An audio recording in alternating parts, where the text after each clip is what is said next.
Welcome to another Road to Hollywood. We got an extra special show for you today. We have a repeat customer. He is part of the fabric of IES, a music industry veteran. He's a producer. He's a publishing expert. He is a man of many hats, and I see he's worn a nice one tonight. Please welcome Alonzo Robinson.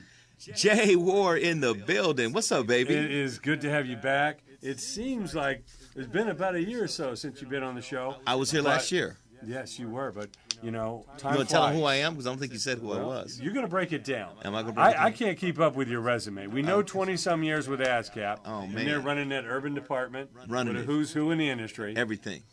But tell us kind of now what you've morphed into. Man, I've kind of morphed into an eagle. But Soaring with the Eagles and the Soaring with the film Eagles world, and the stars. Entrepreneurial tech world. Yes. Okay. Yes. Been very, very happy. Well, as you know, IES is all about music, movies, TV, and technology. So talk about a little bit of some of the areas you're concentrating on now. Well, what I'm doing right now, I'm concentrating on publishing, which is, you know, I have an extensive background in that. But I'm also doing television and film. I'm working on a movie called The Band right now, which is about a rock group that is actually trying to get back together after being, you know, apart for a while. So, And is that a horror show or a comedy? It may be horror when we're done with it, if it doesn't go well at the studio. But right now we're really happy about it. I'm doing the music in it. I'm also going to be one of the producers on So it. it's a drama? It's a drama. Yeah, it's actually more like a dramedy, which is a little bit of drama and a little bit of comedy.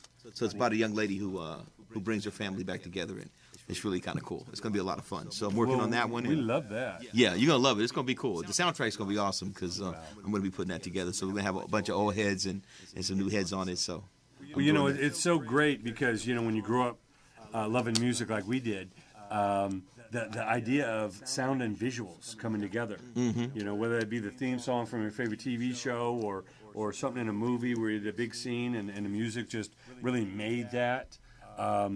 Talk about your love for, you know, combining the two, sound and vision. Well, you know, for me, music has always been a big part of what I did. I sung in high school.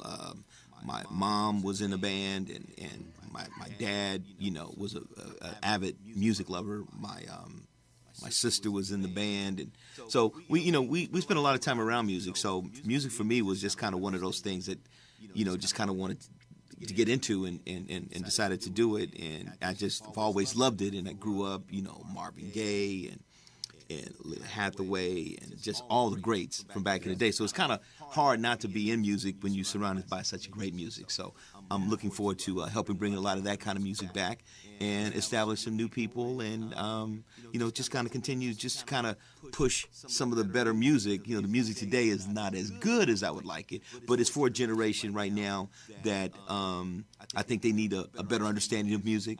You know, the music that we hear now is probably not the music I'd let my kids listen to a lot, but, you know, I understand that everybody's trying to find their way, so I try to support as many young artists as I can, but also show them how to get in there and get real music done. Yeah. Well, we're going to be talking about that because, you know, growing up, you know, with the incredible music from the 60s and the 70s, even in the 80s, all of a sudden you had MTV and BET. It kind of, you know, watered the music down, it seemed like a little bit. You know, your remembrance of that song rather than what it meant to you in your mind, your imagination, was now some music video, which a lot of times was some silly novelty, gimmicky video. It gave everybody the same vision. Same vision. You know what I'm saying? I mean, you listen to the song and you immediately think of that stupid video. Sure. And everybody that else talked about it. When you're talking about Marvin Gaye, you're talking about Parliament, you're talking about Sly Stone. Sure. I mean, your imagination was your television. And everybody was different. Everybody's imagination was different for that song. We're going to be talking about that because not only do we feel that a lot of that music is still the influence of today, because you listen to the great singers, even the rappers are coming from the Parliament Funkadelics, the James Brown, the cameos, you know, all that rich funk and soul, the Stax records, or you know, all that gritty stuff. You know, let's talk a little bit about the evolution of music. You know, back in the day in the 70s, I always used to say you needed a budget, you needed a record deal because it cost you at least $50,000 to go into this big studio because it took weeks and weeks and weeks to record. You needed to hire a producer. And then you had to go to retail, which was kind of, manipulated by the majors. And then, of course, if you wanted to go to radio, or heaven forbid, as MTV and BET came into it, you needed that muscle, that angle, and, support system. And that all changed. Yeah. It went from big recording studios to doing things on a table. Sure. With on a laptop. with a microphone and these little boards. Talk a little bit about that evolution for you. Because it seemed like it was more of an art. It was a craft to run that board. Remember, this is before computers. They used to actually cut tape. Yeah. And piece this together. I mean, tell that to an engineer today that's just clicking them out. Yeah. And it's for me, growing up in the studio system and being around some of the greats, in the studio with Luther, just in the studio recently with Brian McKnight on a project I put him on. So yeah, it has changed, and it's compartmentalized the whole experience, and like everybody's not a producer. You know what I mean? You may be a wonderful songwriter, and you may be able to create beats. But, being a producer is totally different. And I think what makes a great producer is his ability to bring all those elements together and create a sound and a song that is absolutely just undeniable. And I think with what's going on, technology has been a wonderful tool, and it continues to be a wonderful tool. And I think it will do great things, but it'll only do the great things that people align themselves with it to do, and it just, to me, doesn't seem like everybody should be a producer. I think if you're doing it as a hobby, that's one thing. But if you're trying to make a living at it and it's not working for you, you might want to try something else. It simply doesn't make it a bad thing. It just makes it that you haven't evolved enough. And I think the young people that are producing now, they're not around enough seasoned producers. Like, I had a chance to go in the studio with Jimmy Jam and Terry Lewis. I mean, that's just magic in the workings. And these young guys, they don't have that experience. Unfortunately, I don't really make music. I just create the opportunities for cats to make music. But I've learned so much just sitting in the building. You know what I mean? Being in the room. You see masters at work. But it's more than that. It's like they're one with the machine. You know what I mean? I've never seen anything quite like it in my life, and I've been in the studio with hundreds of people. And to me, I think they utilize the technology. The technology doesn't run. Exactly, doesn't run them. And I think with young people today, they're just trying to kind of figure it out and find their way through it, and like a beat and go, oh, I think that's something, and not know the history of it. You know what I mean? And I think history of music is important for young people too, is to know the history of music, study music, understand what it is, really embrace it for all the opportunities that it has, not just to push a button, you know what I'm saying? So many people don't play, you know what I mean? Yeah, they play on the keyboards and they play on the drum machine, but they don't play drums. You know what I mean? It's like, how you going to get the real feel of the music and you're not surrounded with the instruments? So, those are things that I'm passionate about, because the writers and the producers I work with are all surrounded by instruments all the time. I have a studio session with, and I'm going to just put him on blast right now, my very good friend Laney Stewart, who is a wonderful producer who discovered Dream, his brother Tricky, who we all know, who went on to work with Beyonce, and Dream went on to work with Rihanna. So, I mean, he's a wonderful producer, one of the guys that I actually look up to in that world, because he's just so talented. So I'm going to go by and see him tonight. Multiple instruments, very talented, and is building a whole new team of people. So I'm excited to see him, and we're going to listen to some music for a couple hours. And that's what I do. I get with these guys and I find out what's going on. I meet some of the new writers and find out what makes them tick and why they're doing it, and how can I help them. And that's really what it's about for me. Well, I think it's really hard to know where you're going if you don't know where you're coming from. That's right. And whenever I talk to a young artist or somebody coming into the business, and I ask them, who their influences are, who their inspirations are, if they tell me somebody current, I already know the roots may not be too deep. Sure. Yeah. Don't tell me Lil Wayne's your influence. You know what I mean? Yeah. Unless you're going way back. What's amazing about so many of the great artists from the 70s, you talk to a Led Zeppelin or Rolling Stones or Beatles, and they'll tell you their influences were Little Richard, Chuck Berry, Buddy Holly, Elvis Presley, all these artists that came before them, and they were all American artists. And then these were the biggest British acts, and then after that you had this wave of American acts, and you asked them who their heroes were, and they're going to tell you the Led Zeppelins and the Rolling Stones and Pink Floyd and Beatles and all that. So it's amazing how it goes back and forth, but they reached out. You know, their roots were deep. You know, I love it when I talk to somebody and they give me very wide roots. Yeah. So I'm into, you know, Sly Stone and Elvis Costello. I'm into Neil Young and George Harrison. You know, I'm into, you know, Stevie Winwood and Luther Vandross. You know, I mean, you can tell that they're a musical connoisseur and probably have some deep roots. So like a master chef, they've got a lot of flavors, you know, in their kitchen. Yeah. Like you said, this producer, if you feel the music, you're able to pull from all sorts of either, you know, music that you hear in your head or influences. You know, I never think it's bad to be influenced by someone as long as you put your own stamp on it. Sure. Yeah. You know? Yeah, that's what you need, that originality come from, and then having that history, like you said, really opens you up to a wider range of music and, to be honest with you, a wider range of instruments. You don't hear a lot of different instruments on hip-hop records. You pretty much hear the same stuff. You know what I'm saying? The cadence are the same. Sometimes the beat is the same. What I miss and that you don't see much of anymore is sampling. I know it's gotten expensive, but sampling used to give it a whole different type of flavor, and I kind of like that simply because it was just, it was just uniqueness. It was creating something kind of really unique, you know, and you don't really hear that a lot. Sure. I mean, it's a mixture of old and new, and you know, you have the ability to, you know, have a little history lesson.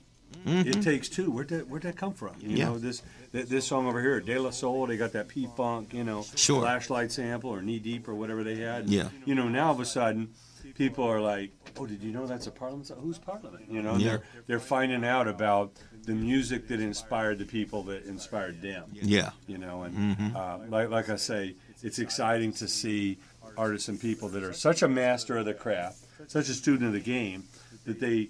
If they find something they like, okay, I just fell in love with the Beatles. Who did the Beatles fall in love with? Come with? Yeah, you know what I mean? Sure. And to go back and hear that, again, can inspire you. And so much of it goes back to American blues music or certainly, you know, a combination of styles and classical music from Europe and, you know, so much. Now, our special guest today is Alonzo Robinson. He's an executive in the music and movie business.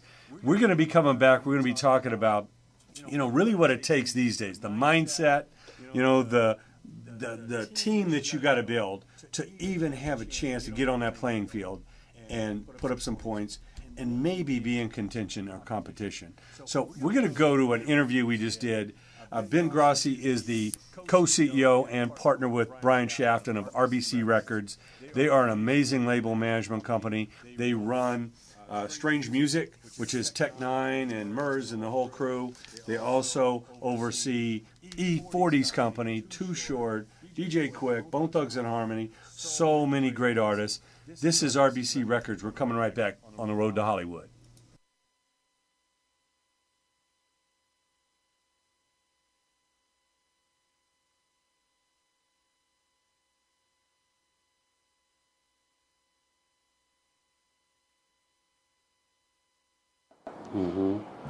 Well, it seemed like a real perfect time because, again, the majors are real quick to drop an artist if each record isn't getting bigger and bigger. Exactly. They still have a core fan base in the streets. And now the internet has basically linked up that fan base where you don't need the big-time radio hit to let those fans know the product's there. Absolutely. There's a ton of artists out there around this time that were getting dropped, as you mentioned, from the majors, but we could still sell anywhere from 10,000 to 400,000 copies of albums. And for a small company like us, there's a lot of money that they're leaving on the table there.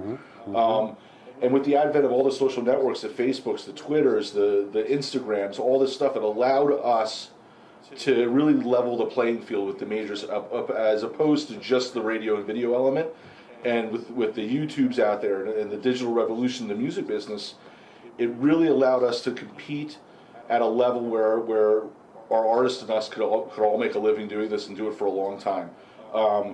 The majors still have a stranglehold on radio and video, but aside from that, there's a lot of areas that an independent label can win at and compete with the majors on an array of different levels. Mm-hmm. Well, obviously you're seeing that with your greatest success with Tech Nine, with a constant touring schedule and a very deep, loyal underground fan base that wants the merchandise, that wants to follow every move, and now that's spinning off to his other, rosters, with a great camp that he's built. Talk a little bit about behind the scenes. What are the greatest elements besides a great artist, a great show, and music that really built the Strange Music empire? Well, I mean, 100% it's touring. I mean, Tech is the poster child of touring. He is a road dog. He doesn't want to be in Kansas City. He wants to be on the road. He does more than 200 shows a year, and that is hands down the secret to his success. While that is the way he's been able to build an enormous loyal fan base that buys all of his albums, buys his merchandise. And he has never had a radio hit. He's never had a video hit. We've had some success on MTV Jams and stuff like that, but 100% the fact that he's surrounded by a great team and the fact that he's willing to work hard and tour is the secret to Tech Nine's success. 100%. I have to say that touring is absolutely crucial for an artist that's trying to develop a fan base. You got to get out there and touch the people. You got to get out there in front of them, and you got to have a great live show. And Tech has all of those things. Well, I know he's in-house with his booking now. Was it always that way, or did he have an outside agent, but they found that they could control the situation better in-house? Travis, who's the owner of Strange Music and Tech's partner, is very hands-on. He likes to have control over everything. So having the booking in-house, it allows them to keep more of the revenue themselves as opposed to paying an agency, and it allows them to control everything as well, negotiate their own deals with the promoters and do all that kind of stuff. So it was definitely a wise move, and it allows them to, like I said, control all aspects of their business. Mm-hmm. Now, obviously, these days, there's been an erosion of physical retail, even though those retailers that are hanging in there are obviously very open to independent releases and, artists with a history. What are some of the other elements of the traditional music business from the Priority days that you still utilize today? Well, when it comes to physical retail, the Best Buys, the Transworlds, the Hastings, the Targets of the world, there's still a lot of retail marketing you can do through co-op advertising. Mm-hmm. Back in the day, the distributors used to have FMRs, which are field merchandising reps, which when you booked a program, they would have people throughout the country that would go in and check compliances at places like Best Buy. Mm-hmm. Make sure that if you bought the Powerwall, that your CD was properly put there, that the money you spent was being the compliance was there. Yeah. Because of the decline in the music business, those kind of people no longer exist anymore. So it's very difficult for us when we do co-op advertising programs, we run print ads and circulars and stuff like that, to check whether the compliance is there. But that's one of the ways to market your releases at retail that has existed in the past, and that we still utilize today. Mm-hmm. And obviously the internet's the big thing, and it's more and more of a visual world, whether it's your live show or your internet presence. What are some of the other success stories or elements that some of your artists are using to get the word out on a new release? Well, certainly, the social networks are enormous. Tech and Strange Music are, in my opinion, the best at it. They've got an entire team out there in Kansas City, an entire social networking team. While that is really Tech on Facebook and Twitter, he's also got people that have access to his accounts that can handle the marketing of the releases, the posting of the iTunes links, the calls to action to go get Best Buy, go pick up let's meet our thresholds at Best Buy, make sure you pick up the record there, make sure you pick it up at FWA. It's one of those ways that allows you to directly hit your fans and deliver a call to action to try to get them to do something. So that has been an enormous way. Plus, retail now, the iTunes of the world, the Google Plays, the Best Buys, they want to see us posting stuff to our social networks. Go to Best Buy and so we're going to have an in-store there. So we send screenshots to the buyers at all these places to make sure we're doing this, and that in turn allows them to reciprocate and give us additional exposure as well. Mm-hmm. That's exciting. I mean, you must have dreamed about that in the record companies of the past, that you could actually cut out all these layers in the middle that cost so much money, and were filters and gatekeepers to actually get to the people that really mattered, and that's the people that were buying the music. And what's also great about this is that it allows us to engage the fans in stuff. Who do you want to see on the next record? What kind of music do you want to see on the next record? And then we can custom make stuff that we already know that they want. Where do you want to see Tech perform that he hasn't performed? What market? All these kinds of things allows us to poll our fans and get instant feedback from them about how we're going to prepare future releases, future content, and this kind of thing. So I think that's very, very key to that whole thing. Thank you so much to Ben Grossi and Brian Shafton, Ja'Cory, the whole crew over at RBC. You guys are inspiring to all of us in the indie community. Again, hats off to Tech Nine, Violet Brown, Dave Warner, Violet's awesome, isn't she? Travis O'Gwen, everybody. E40 is about to drop 4 albums on one day. Sharp on All Corners coming up next month. He is so talented. When he was with Warner Brothers just a few years ago, they had him, locked down. Sure. We don't hear a hit, right? Nothing. How are you going to tell E40 what a hit is? You can't. He's been doing this for 20 years. Plus. And the fact that since he's been with them, he's been releasing 3 albums on a day, 2 over here, 2 short, now 4 on a day.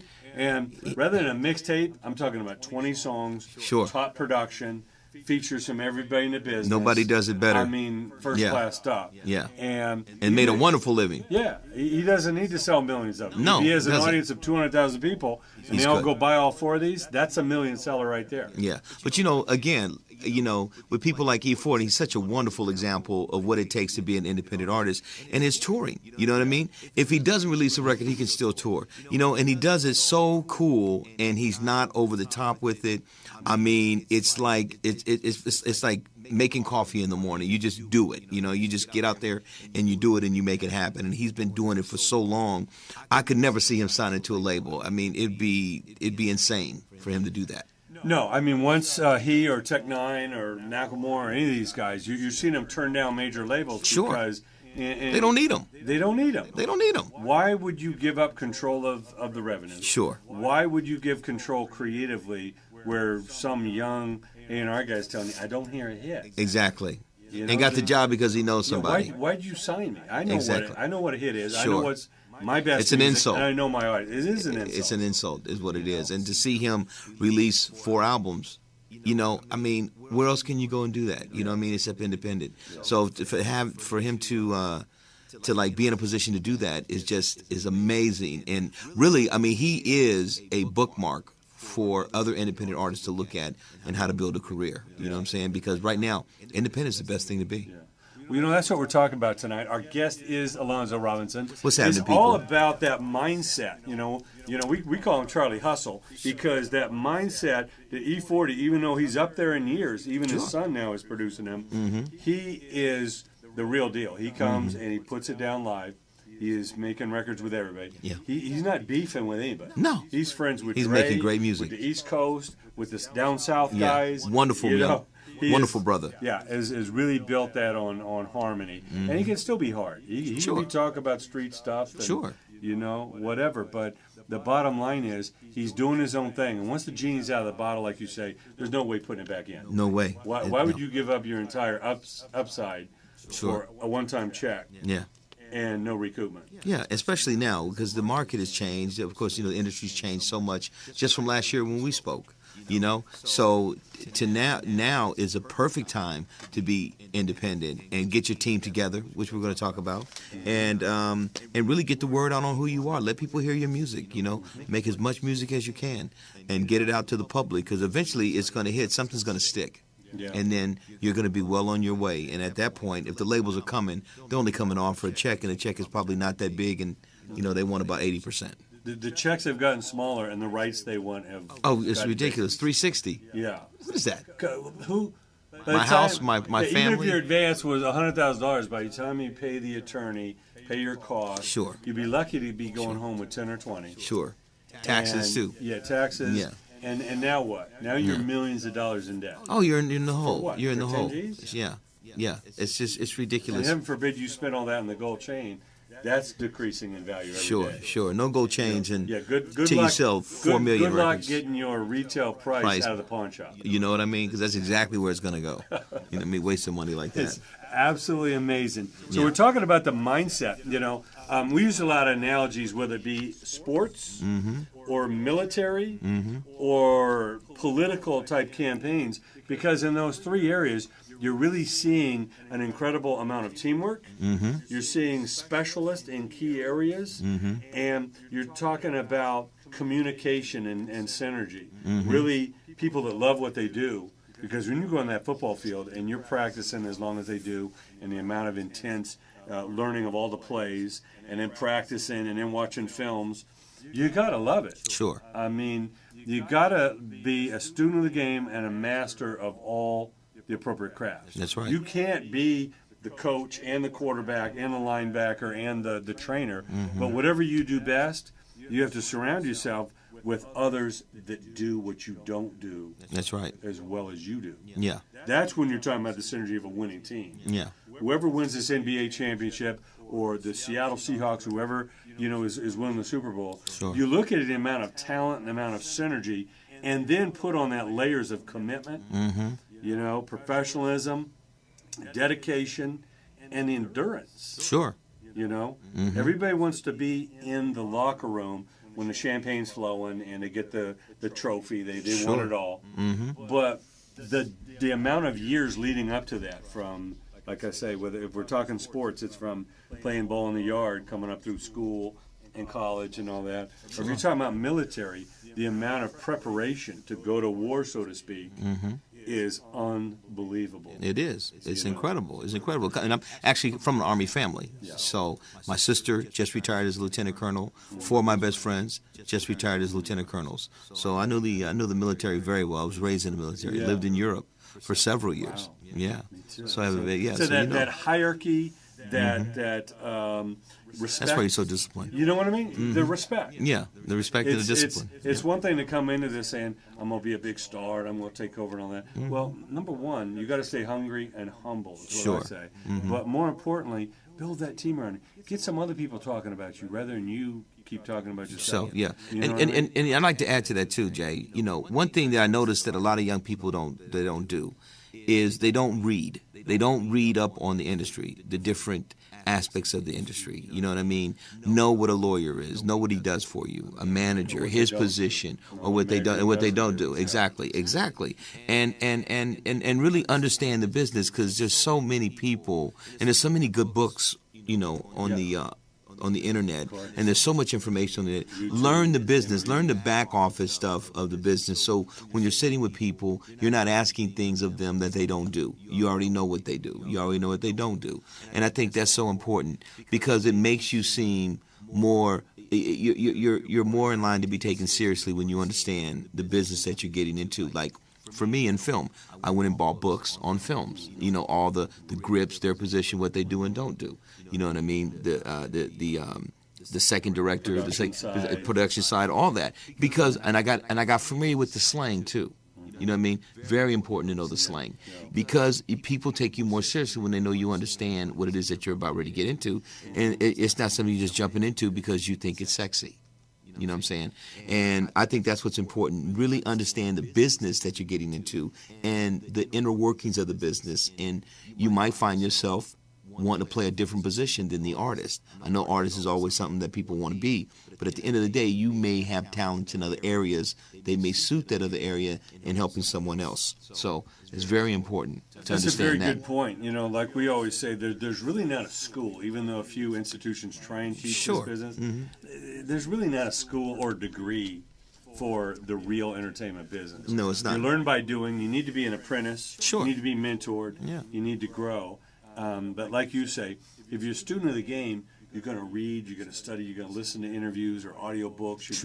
You're going to seek that knowledge. Yeah. And I think what's really important for people today is go for the timely knowledge, because you might be reading an old book. The business has changed a lot in the last 5 or 10 years. It changed a lot, yeah. So make sure that you are learning from someone. Now, they may have been involved. I always like to see people, again, with deep roots or a long track record, because, the executives in the past, we were much more involved with artist development. Sure, and, you don't see that. you don't see that anymore. It's it's more specialized. They're either recording, or this guy works radio, or this guy is sales, or this digital something. There's a lot of that in between. Yep. How can we expect that act to come from the garage or the bedroom to the main stage with no help?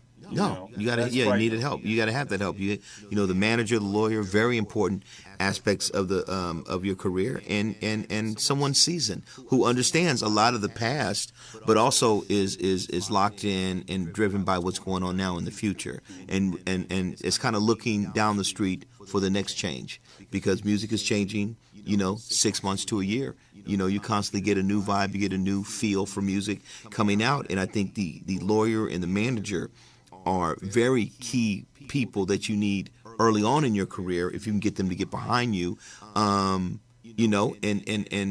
live your dream, because you have to sell yourself to the lawyers and the manager. They have to see something in you, and you have to be able to provide them that feeling that I can't do this without you. I want to make this happen with you. So you want to have that kind of drive, admiration, but you also be about your business and conduct your business and realize these people are part of your team, and let them know what your expectations of them, and I'm sure they'll let you know what their expectations of you. Which is very important. Well, again, when we're talking about an operation such as a sports team that is really preparing and trying to win the championship, go all the way, and be superior to every other team in their league, or you're talking about military operation, which again is do or die. I mean, when these young kids are going over to Iraq and these places, there's no more video games. These are real, this is a real deal. People trying to kill you. Sure. And unless you're better prepared than your enemy, you're going to take a loss. Yeah, that's right. And that's a human loss, which can devastate a family. So I think the other analogy, like I say, is really the political climate. If you see the amount of work and teamwork and the amount of information endurance, even in the last election, whether you voted for Romney or Obama, look at the campaign that Romney, and the amount of money and the teamwork and that he ran just to come in second. Yeah. I mean, it's unbelievable. He spent $1 billion too. Yeah, the amount of teamwork and strategizing and specialists in all the key areas is very formidable. So I think, if artists especially look more like this as a business, and realize that you are your own record company, you're your own manager, your own publisher, so you give those rights up, and don't be so quick to give them up. That's right. Understand what they are. So if you're going to entrust those in someone else, know what they should be doing and what not to count on them for. That's right. I see people come to us all the time and they say, well, I can't get a record deal. Give me a distribution deal. Well, those are completely different things. Sure. A record deal with a label is going to provide all the services. Distribution deal means it's on you. That's right. Yeah, marketing, promotion, all that's on you. Of course, that's all on you. Yeah. So same thing. They want a manager, but what they really want is an investor. Yeah. And they want somebody to do all the work. And they want to be able to walk out of that contract whenever they want. So besides wanting their cake and eat it too, you got to manage your expectations. Who wants that gig? You know what I mean? To invest and do all the work, and then find out one day your service is no longer needed. Exactly. So it's very, very important, like we talk about, to build a team. What we're going to do right now is we're going to go to a promo, and I'm sorry, we're going to cue that up in a minute. Let's talk about, as we lead into this promo, the importance of not only building your team, but, like we say, campaigning. And whether you have a little budget or a bigger budget, it still means you've got to get out there and start campaigning, with your team. And, when we come back from the break, I know we're going to be talking about the importance of being at an event like IES and being able to not only learn from those that are in a position greater than you, whether it be songwriting or production or publishing or social media or touring or international deals or so much more in between. But really the idea of being able to, have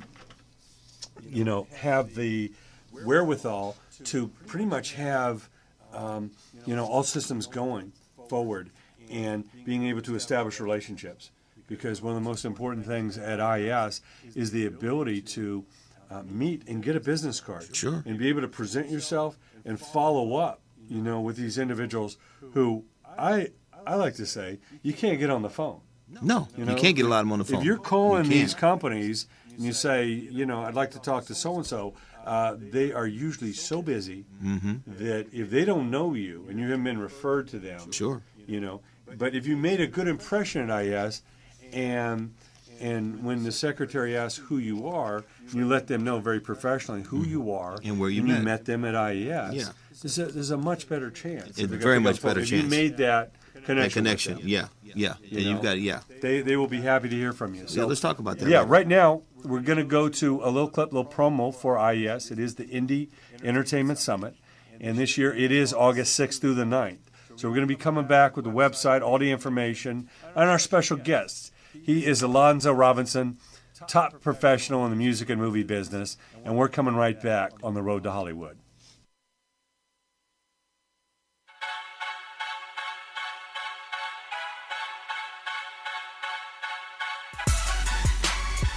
Hey, what up? This is Corey from Slipknot. This is Matt Sorum from Velvet Revolver. What's up? It's your boy Mac 10. Hey, this is Mike Inez from Alice in Chains. What's up? This is Be Real from Cypress Hill. What's up? I'm Sean from Yellow Card. It's your boy Warren G. I'm Brooks Wackerman from Bad Religion. Hey, yo, this is Method Man. This is Mick Jones, Foreigner. I got a question for you. Are you serious about moving your creative career forward?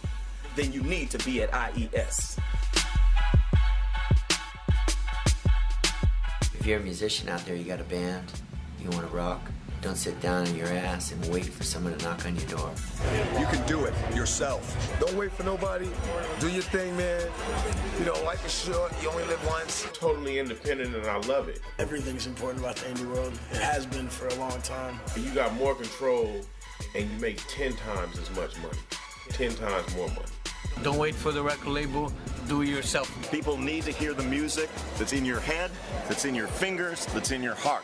So get out there and let's hear it. Because of the internet and because of the greed of those old school executives at these record companies, the power is now in your hands, artists. Take back your art and don't sell yourself cheap or short to anyone. If you believe in your music, if you believe in your gift, if you believe what God has given you, make sure you go to IES, show the world what you got. It's going to be going down here in Los Angeles, and it's something that gets all you independent artists getting going on that drive, doing what you guys got to do, man. Be independent. Don't be afraid to be independent.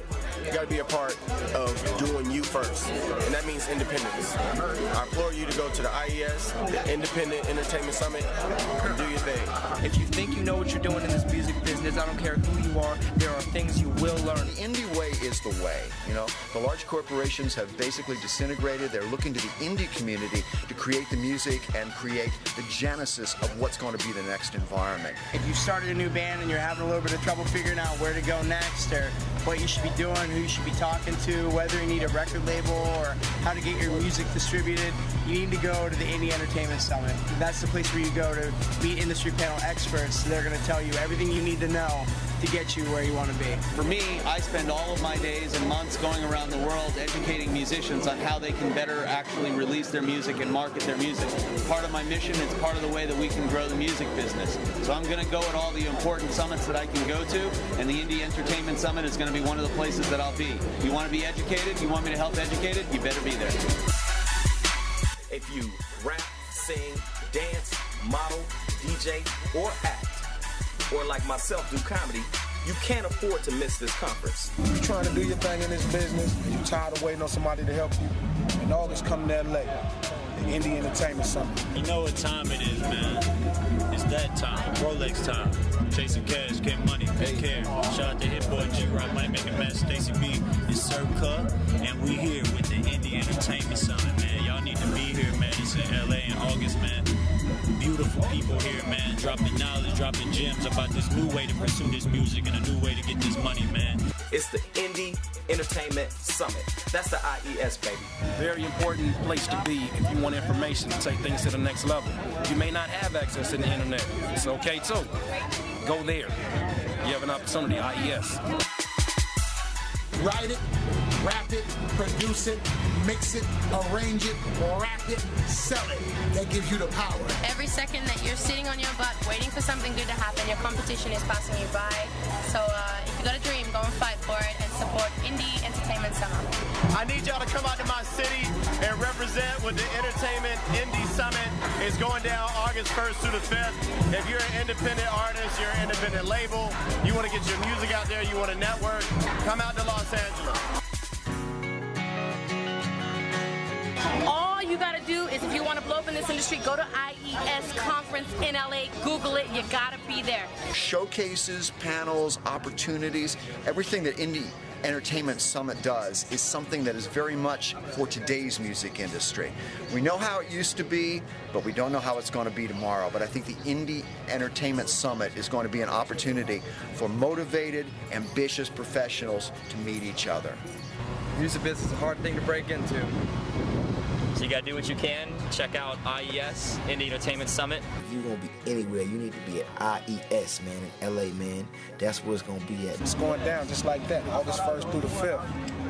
IES, man. If you ain't going to IES, you ain't gonna live to be an artist. You know why? IES, feed your mind, feed your soul. Get a good lawyer. They'll teach you which way to go. If you're serious about your music, where do they need to be? You gotta be at IES, yo. What's that? Indie Entertainment Summit. You should check it out at IES.com. Hopefully this will become an annual event that we'll all be going to many years from now.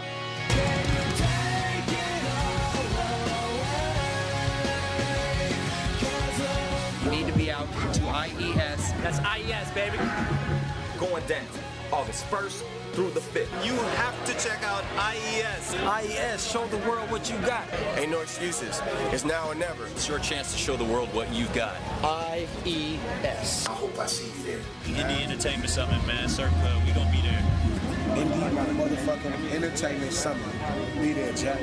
IES. Look for it online. The Indie Entertainment Summit. If you really think you got what it takes to stand out, you really want to make sure you stand out, you can show the world what you got at the IES, the Indie Entertainment Summit. IES, it's going to be here in Los Angeles. Entertainment capital of the world. If you ain't there, you're nowhere.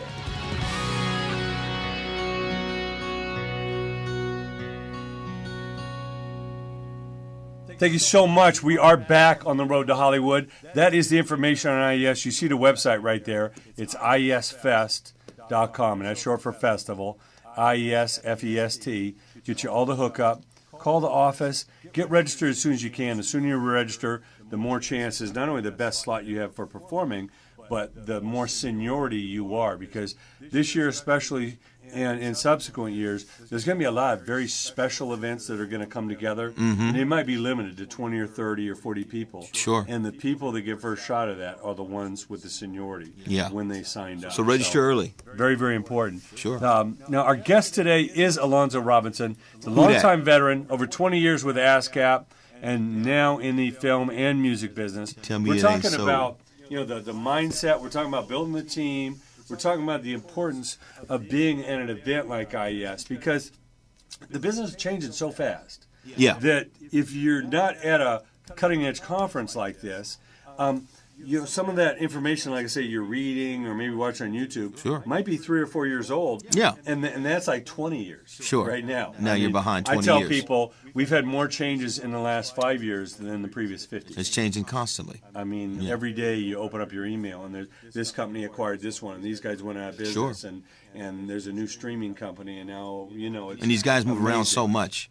I just read, Industry Insider, and cats are just floating all over the place, so it's crazy.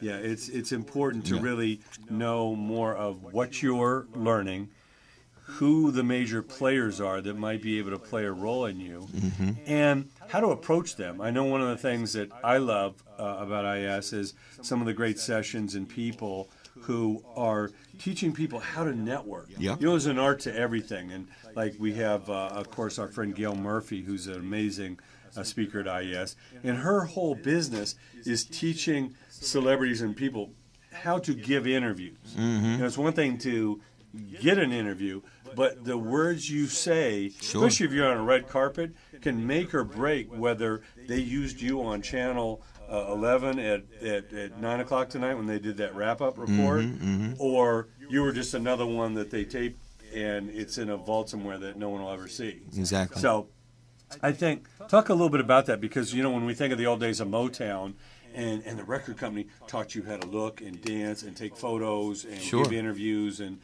move on stage and all that. We don't have that. No. There's no more artist development. So talk about the importance of an event like IES to be able to go and have a comprehensive advancement in all these areas of the business, so you know where you're sufficient and insufficient and maybe need more work or maybe bolster your team at. Yeah. Well, I mean, you know, I think what makes IES probably one of the better conferences is that, you know, you actually do get that one-on-one opportunity to speak to them. And, you know, one thing I want to say to anybody that's in any business, whatever it is, when you're talking to a person, always look them in the eye and, you know, gauge your questions to that person. I mean, you know, especially people in the industry love to talk about themselves and what they're working on. So be engaging and really understand, you know your questions, what you want to ask someone that strikes out. Usually a lot of times you have 4 or 5 people on a panel, and you may lock into just one of them. That one may be the one to help you get to the rest of them because they've already got a relationship. They know each other. They've got a history. They may have worked together. So you really want to make sure that, you know, you pay attention and then you ask the kind of questions to the panelists when you get a chance to speak to them.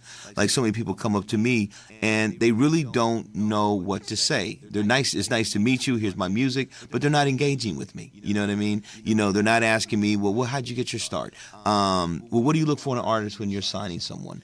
And, you know, and some of the things that I'm trying to do, how do I do better? My material, what does it look like? Does it look good? So, and ask me how I got started. You know what I mean? That right there is a conversation in itself. But what you want to do is you want to engage the person that you're trying to get information from. And the only way to do that is to ask questions that, kind of appeal to them and what they're doing. Because, I mean, we're all mentors, but we like to share, our successes with you as well as hear how we can help you. We know you're there for help and we want to help you, but I think it's the way you engage us when you come up to speak to us. So kind of know what you want to say. You know what I mean? And I think that's very important. Well, the other thing is, too, even with the people in the audience, you always say this, I say this, everything you need to know is in that one room. Everybody you need to know is in that room to help you get to where you want to go. It's really about 6 degrees of separation between where you are now and where you want to be. And you have to remember to just network with the people, with the attendees too, because there is something there for you, even in that situation. But it's so important to network. And what I realize is a lot of people in the music industry, they don't really network that well. You know what I mean? They don't get the numbers and they don't follow up and they don't remind people. One thing that I always tell people to do is remind me where we met at. You know what I mean? Because I will remember you and be ready for it. I see so many people come unprepared, no business cards, you know what I mean? Not ready, I'm watching. Say you got one chance to make it. You got a one chance to make an impression and remember and let that person know who you are. One thing I always loved about the hip hop world is when somebody called me and say, tell them Shabby Doo's on the phone. I was like, I remember Shabby Doo. I remember him, and you want to leave something that is going to remind them of you. You know what I mean? It's something, in a word, or, maybe your packages was better than anyone else. I used to get the most raunchiest packages, and then someone would give me something with confetti in it and a bow on it. And I remembered that. And I was like, oh, that's the guy that gave me the bow. Because you're bombarded as an executive in the industry so much by so much stuff, you want to kind of be able to identify yourself differently than everybody else. And you don't really see that a lot, And it's like they want to give you your music, tell me what you think, but you haven't really shown me anything. So that's what I would say is, break away from the pack. You know what I mean? Yeah. And be something in somebody that somebody can identify with when you call. And I think it's really important that you don't necessarily have to be a master of all these crafts before you go to an event like that. No, you don't. Because you're going to learn a lot of that, how to network and that. But like you say, be prepared, because one of the things that I know we stress at IES is, well, you can call it an elevator pitch, you can call it your short presentation, whatever it is. A lot of times, especially as you see these people walking off the stage and there's a crowd of 40 or 50 people just blocking them. Yeah. You know, you might have 60 seconds if you're lucky. Sure, lucky. So you better make an impression, have your card, and don't be like, gimme. You know, I need a record deal. I need a check. You know, what are you bringing to the table? Why someone, a busy business person, would want to take their serious time to review what you have, more or less consider doing business or investing in you. Yeah. You know, I think that's what's really key, is learning how to, you know, make that first impression and follow up. I mean, I have people from after every IES, they call me and say, yeah, I'm now doing business with Violet Brown or Brian Shafton or any number of these people. Yeah. And I'm like, there's no way you would have ever gotten them on the phone. I mean, they wouldn't take you seriously unless you really had a platform to make an introduction and show really what you not only have to offer, but I think with the comprehensive seminars and the workshops and the keynotes, you're going to be that much better by the end of the event. Sure. So when you do follow up with them, you're going to know how to better carry yourself and what to say, rather than like, hey, you like my demo? You got a record deal for me? I mean, you know, a stupid question can wind that conversation down real quick. Like, I got somebody else, I got to get back to you. And, you know, the other thing you talk about investing, you know, be ready to invest in yourself. You know, nobody's saying hundreds of thousands of dollars, but be ready to come with the budget, share your budget. If you need to go back, get more budget, go get more budget. What you want to do is you want people to take you seriously if you're serious about doing this. And the way to do that is to come with the budget, because everybody, you know, time is money.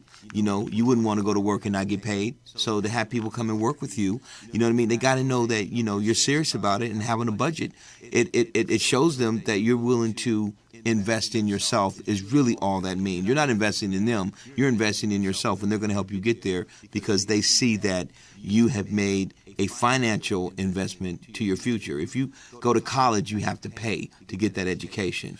Be willing to pay for your career if you want to do this. So, you know, do what you have to do to bring that budget together so you can go out and do it. And there's nothing wrong with asking, well, how much do I need for this? How much do I need to that? And then go and prepare yourself for that. Nothing wrong with that at all. Well, I know a lot of people that are fairly new to business. Maybe they might be coming from the creative side. Sure. They're like, what's a budget? How much do I need? Sure. I always say, if you have income, if you have any kind of cash flow at all, any savings or anything, you have a budget. You do have a budget, that's a little off every check you get, whatever it is. If you're investing in yourself, not only are you moving your team, your progress forward, but you're making yourself more desirable to other people, because they don't want to push the boulder up the hill. You got to get it over the other side, and it starts to roll. Now all of a sudden you might attract an agent or a bigger manager, or you know, that attorney who's one phone call away from the top 20, you know, people in the industry. You know, that's right. We talk about building leverage. You know, just understand that if you're making music, or you have your film, or you have your video, whatever you do, you're not the only one. There's a lot of people. So understand that by going out and campaigning, again, we're seeing more and more when we talk about the Tech Nines, Macklemore's, and all the great indie artists, you know, Mac Miller, and just tons of them. I mean, more artists are independent these days than not. Metallica is an indie band. Right now. Jay-Z is an independent artist. He owns his own masters, runs his own company. So indie is not a level of, you know, advancement or sophistication or budget. Indie just means you are in control of your own destiny. You're holding your own, and you're driving your own ship, and I think that's what makes IES, you know, such a great platform for people to come out, because they get a chance to learn all these things and then go back and formulate a plan. You know, IES is like your music university. You know what I mean? It gives you an opportunity to come in, ask questions, take notes, and hear what professionals are really talking about. You know, when I first started in the industry, there wasn't anything like Indie Entertainment Summit. So so now you have a real opportunity to really get all the information, so you can go back home to your respective regions, and you know what to do in those areas. You know what I'm saying? And you know how to build your team, and that's what makes it so cool for independent artists. I mean, you've increased your knowledge. You have built your roadmap on seeing how others have done it. And you have increased your level of connections. So now you're able to move, and based on what you have, if it's desirable to these other people, some doors are going to open. And the knowledge that you have is so important, so you know how to carry yourself, or what's a good deal, or who do I need on my team to answer these questions as they come up. Because even if it's as a consultant, you need that. As much as you read, as much as you learn, you got to have someone that's a call. You got to lock into the right people. That's how you further your career. Yeah. No man is an island. Sure. Yeah. And I think one thing to really for people to realize is this is not a local event. This people come in from all around the world, all across the country. And what's really important is the price is a fraction of the normal conferences. Sure. And when you're talking about these schools that teach the music business or recording or anything, I often see students paying $16,000, $18,000, $20,000, $25,000 to learn about the business. Sure. Whereas opposed to at IES, it's a pittance. It's pennies on those dollars. But more importantly, it's concentrated. A lot of people say it's like going to college in 4 days. They come out of there with a degree of independence that they were not knowing, when they came in. So I think that's what's really important too. Is education is a value, and your knowledge is king. It's the difference between an artist that might not be they might not be the best singer or rapper or writer, but they are now up here, and these guys are complaining like, hey, I'm a better lyricist. I can play the piano better. Who cares? These people have an audience, and you don't. So obviously there's something much more than the art, and that's something it's information. Stress at IES is the marketing, the distribution, the publicity, the promotion, the international, the licensing, the streaming, to really understand, again, using any of those analogies. If you're trying to win the Super Bowl, if you're not physically training, you're mentally training. That's right. You have to be mentally watching ready. Your opponents, you're watching your films where you zigged where you should have zagged, and constantly get better. And that level of commitment is exciting. It is. It's not hard work. When and it's contagious. Part of a team. It is contagious. Yeah. You stepping your game up is going to help me step mine. Sure. And if I step up, now you're influenced and inspired, and that's what's really exciting when that team is firing all cylinders and they're smoking hot. Yeah. You're seeing guys in the NBA passing a ball behind their back without even looking. Sure. I mean, they already know where their teammates are, and it's just like clockwork. It's a fine, oiled, Maserati. At that Exactly. Yep. That's it. You're absolutely you're seeing correct. that, really come together. Yep. Well, Alonzo, where can they find you on the web? You can actually find me at actually you can find me at MAJIENTGRP@gmail.com is where you can find me, and you can just Google me. I'm all over. I'm all over. Okay. Yeah. And you're going to be seeing him with at least over 100 major top industry people at IES this year. Again, August 6th through the 9th.